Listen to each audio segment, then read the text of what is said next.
Good morning. It's Monday, August 6th. I'm Karen Hamstra, and welcome to Title Talk.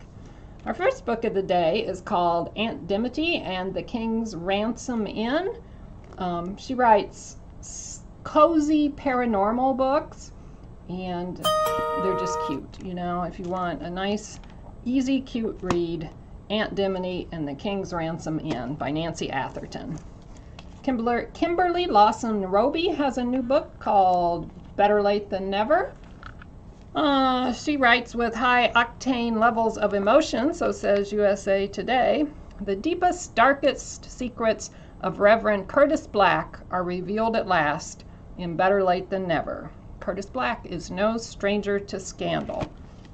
And the author is Kimberly Lawson Roby. Sorry, Kimberly. M.J. Rose, Tiffany Blues. This is a historical novel that she has written.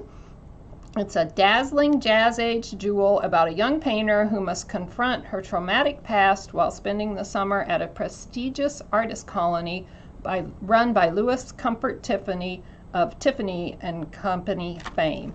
And just the inside pages make it worthwhile to pick up the book. They're so pretty. Okay, and then we have a new book by Jim Butcher called Briefcases. I believe this is a book of short stories. It says, Butcher is the dean of contemporary urban fantasy. The world of Harry Dresden, Chicago's only professional wizard, is rife with intrigue and creatures of all supernatural stripes. And you'll make their intimate acquaintance as Harry delves into the dark side of truth, justice, and the American way in this short story collection. Kristen Higgins has a new book that comes out this week, I believe. Good luck with that. A novel, of course. This one is about three teenagers who they've been best friends ever since they met at a weight loss camp as teens. And their names are Emerson, Georgia, and Marley. And they made some sort of promise to each other. And when Emerson tragically passes away, she leaves one final wish for her best friends, to conquer the fears they still carry as adults. And for each of them, that means something different. Here is a new one by Suzanne Rendell, Eagle and Crane. This one is recommended by Adriana Trigiani, who is one of my favorite authors, Caroline Levitt, Fiona Davis, Lindsay Fay. It's about two young stunt flyers confront ugly truths and family secrets during the U.S. internment of Japanese citizens during World War II. It's from the author of The Other Typist and Three Martini Lunch. And then we have a new one by Ben Coase called Bloody Sunday. This is a thriller. There's a picture of Ben Coase in case you wonder what he looks like.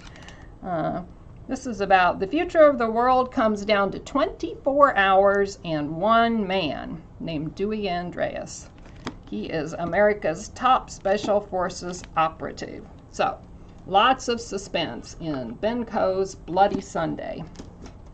And then we have a new one by Reese Bowen called Four Funerals and Maybe a Wedding, a Royal Spinous Mystery. Interestingly enough, Nancy Atherton has given her praise for this novel. She says it's charming. And let's see, who else? Deborah Crombie liked it. Library Journal, Louise Penny, who is a best-selling author of Glass Houses. In the days leading up to her wedding to Darcy O'Meara, Lady Georgiana Rannoch takes on the responsibilities of a grand estate, but proving she can run a household may just be the death of her. And we have a couple of nonfiction books. There's one called Fly Girls, How 5 Daring Women Defied All Odds and Made Aviation History. This book releases tomorrow, and we have 2 copies of it, and we do expect it to be pretty popular, but as far as I know, there are no holds at this point. This is the untold story of 5 women who fought to compete against men in the high-stakes air races of the 1920s and 30s, and the women won. And then, sorry about that. Finally, our last nonfiction book is called The Round of a Country Year, a Farmer's Day book by David Klein. I personally am getting ready to read this book. but we did just release it, and the foreword is by Wendell Berry. David Klein is an Amishman. This is only the 4th book he's ever written, I believe, being an Amish farmer. He's a busy guy. It's just his day book of what goes on his farm on a daily basis, of course. It's really interesting, though. He has some very wise insights on nature and farming, and it's a very quiet, peaceful, and pretty soothing read. So if you like that kind of thing, you might want to check out The Round of a Country Year by David Klein. That's Kline. That's about it for this week. I would like to remind you that our new editions of Book Page are out waiting for you to pick up atop the new fiction shelf.